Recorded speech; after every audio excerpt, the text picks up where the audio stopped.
안녕하세요. 광명 사그려 키움 부동산 조양수? 김혜주입니다. 날씨가 많이 더워졌어요. 네, 뭐 이제는 여름이죠. 본격적인 여름이라 이제 반팔도 반팔 입으셨네. 입고 네. 이제 촬영을 하는데 네.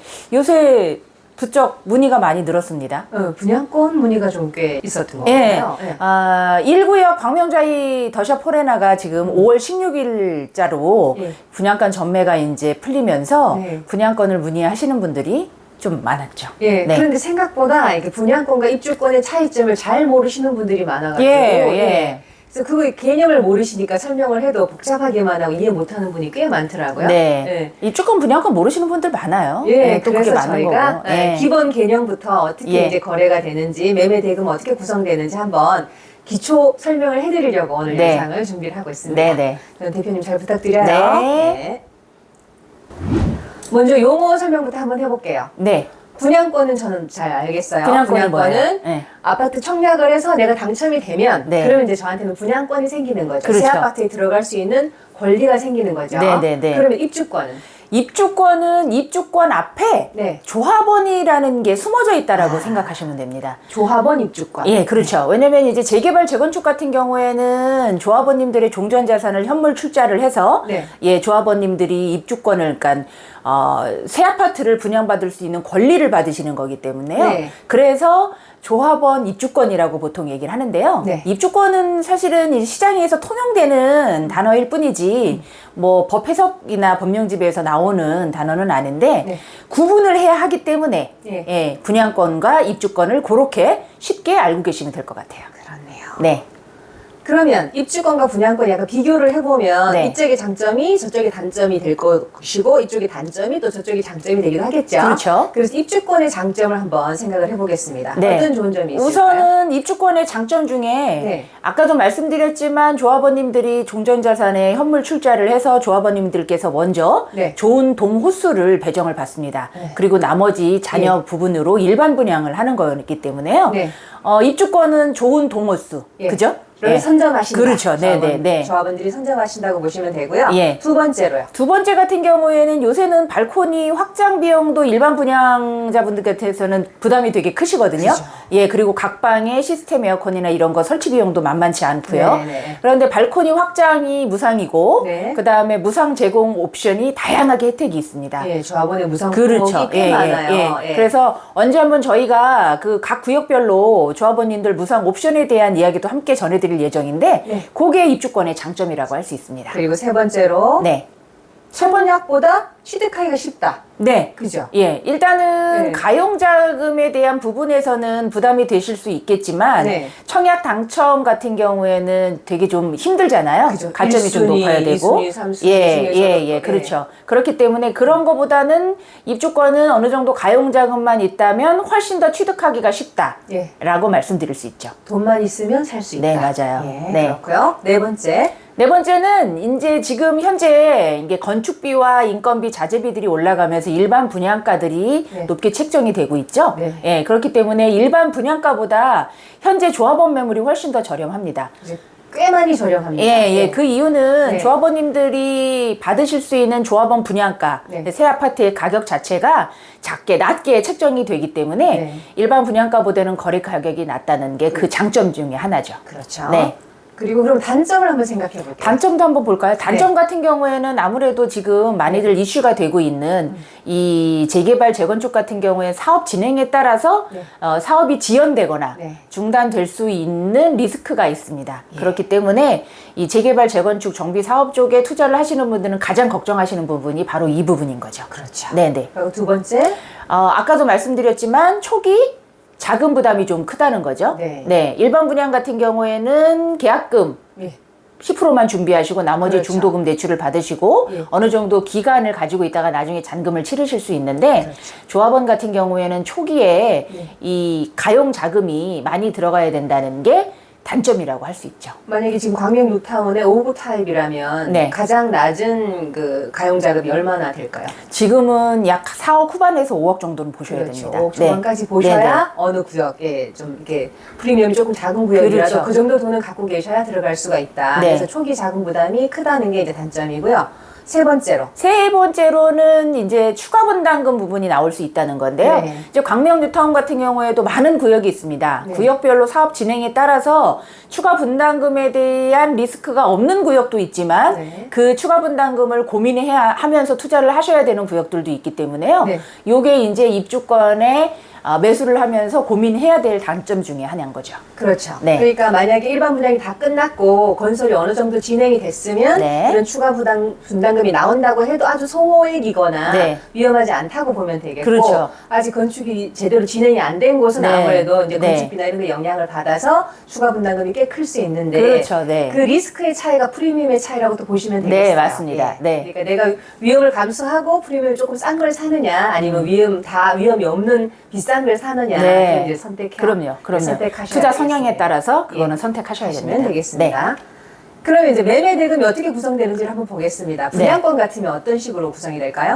분양권 같은 경우에는 이제 일반 분양가가 책정이 돼서 이제 분양 계약서를 쓰시게 되겠죠. 그렇죠. 거기에 이제 시장에서 형성되는 프리미엄이 더해질 거고, 네. 그리고 기본적으로 옵션이 정해집니다. 왜냐면 일반 분양 같은 경우에는 발코니 확장도 하셔야 되고 또 에어컨도 옵션으로 또 계약을 하셔야 되고 하기 때문에 네. 그래서 일반 분양가 플러스 프리미엄 플러스 옵션 가액을 더한 금액이 분양권 매매 대금이 되는 거죠. 네. 그럼 입주권은요? 입주권은 조금 틀린데요. 네. 이제 입주권 같은 경우는 조합원 권리가액이라고 해서 네. 조합원님들이 종전에 감정평가를 받은 금액에 네. 비례율을 곱한 권리가액을 기준으로 해서 이제 네. 공급계약서를 쓰시게 됩니다. 네. 거기에 이제 프리미엄이 더해지는 거고, 네. 그리고 옵션가액이라는 건 기본적으로 조합원님들한테 무상 옵션이 제공되긴 하지만 네. 추가적으로 이제 업그레이드를 해서 추가 옵션에 계약을 하는 경우가 많거든요. 네. 그래서 옵션 계약을 하신 분들은 그 옵션 가액을 더하기 때문에 예. 조합원 권리가액 플러스 프리미엄 플러스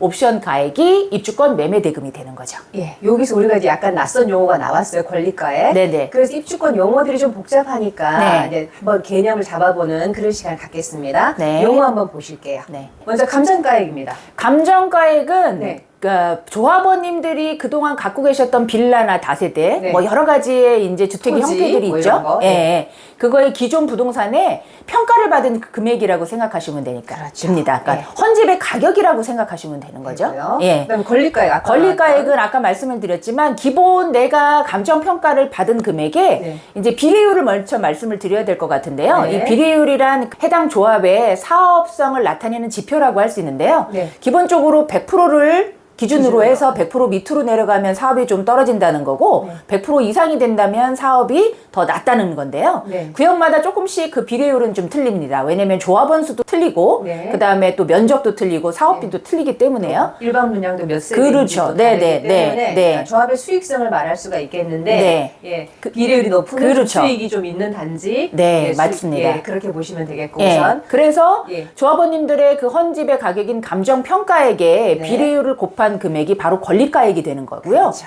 보통은 대부분들 헌집의 가격보다는 비례율을 곱하면 높아지죠. 높아지죠. 권리가액이. 예. 예, 그래서 그 권리가액을 기준으로 해서 조합원 공급계약서를 작성하시는 겁니다. 네. 이 조합원 분양가는 쉬워요. 네.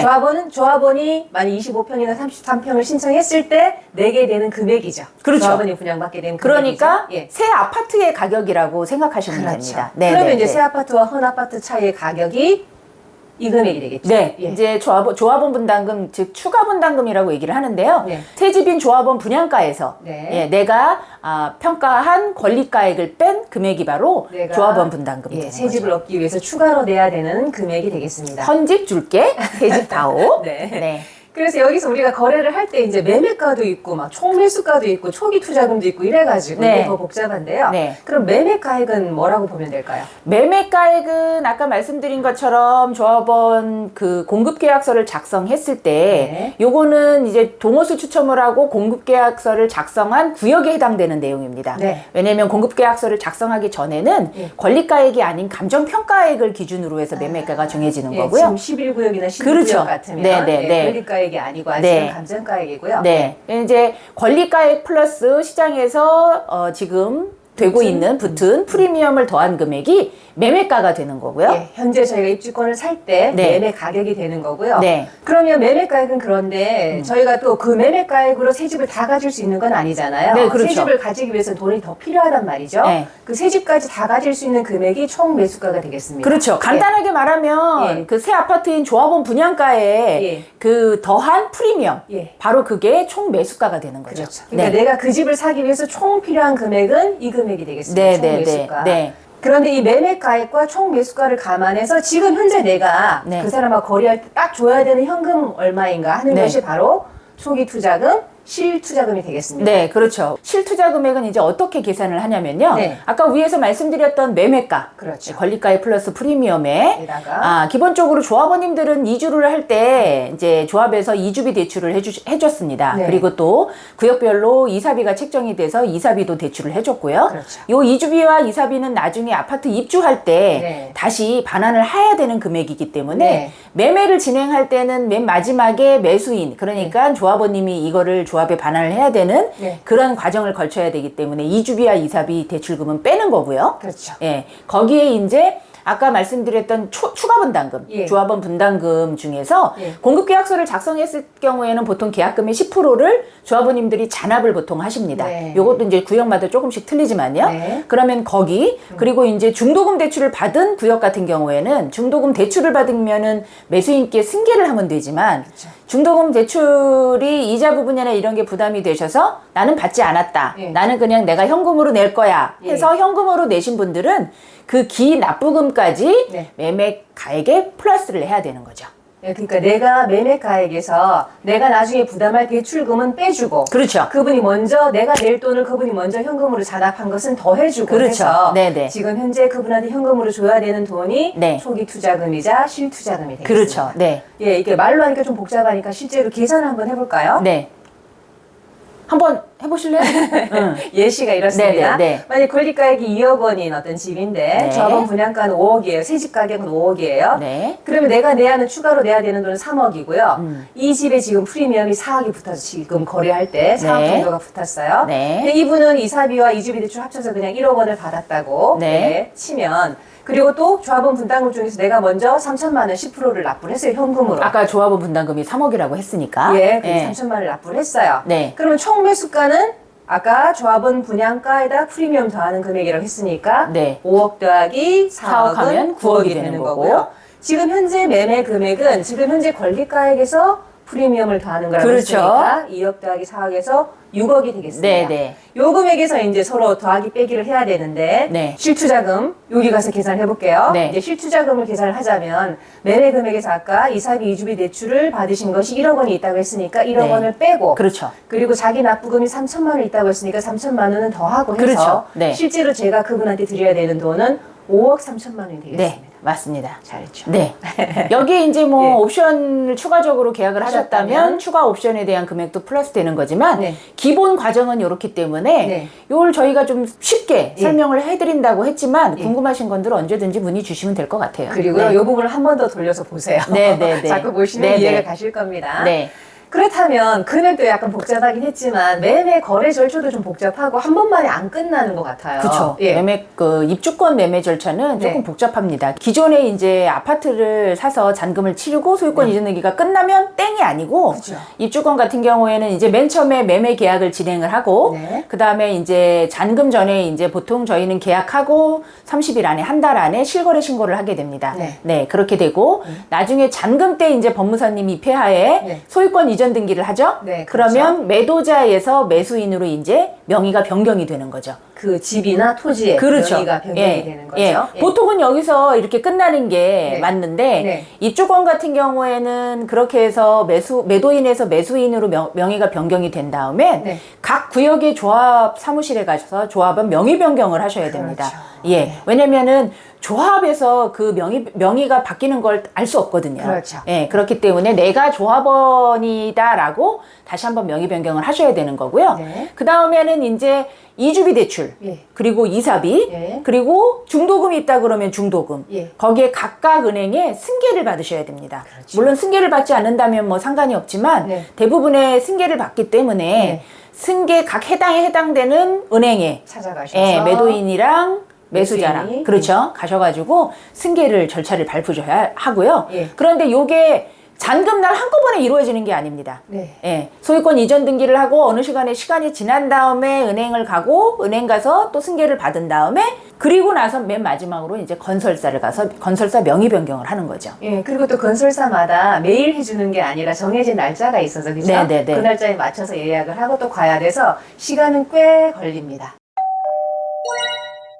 그럼 입주권이 이렇게 복잡한데 분양권은 조금 더 단순하겠죠? 그렇죠. 네. 네. 분양권은 이 소유권 이전 등기 과정과 조합원 명의 변경 과정이 없어지는 그렇죠. 거겠죠. 네. 뭐 소유권 이전 등기 할 물건이 없으니까 네. 무슨 토지나 주택을 사고 파는 게 아니었기 때문에 그렇죠. 요 과정이 없어지고 조합원이 아니니까 또 조합원 명의 변경 과정이 없고 네. 그래서 매매 계약하고 실거래 신고 다 한 다음에 대출금을 승계하시고 건설사에 가서 명의 변경을 하시면 네, 요 세 맞습니다. 단계만 거치면 네, 네, 네. 되겠습니다. 네. 그러니까 훨씬 더 간단하죠. 그렇죠. 네. 네, 대표님 오늘 이렇게 분양권과 입주권의 기본 개념을 한번 정리를 해봤습니다. 네. 그러니까 어떤 차이점이 있는지, 장점과 단점은 또 뭔지, 그리고 매매 대금은 어떻게 구성이 되는지, 그리고 매매 절차는 어떤 식으로 진행이 되는지 그쵸? 차근차근 한번 얘기를 해봤는데요. 네. 네. 일단은 쉽게 설명을 드린다고 했지만 또 잘 이해가 안 되시는 분들은 언제든지 전화로 문의 주시면 저희가 최선을 다해서 설명을 해드리고요. 또 영상도 자꾸 돌려보시고 네. 그리고 이제 광명뉴타운이 지금 분위기가 조금씩 업되고 있습니다. 네. 그래서 문의들 많이 주시고 계시는데요. 네.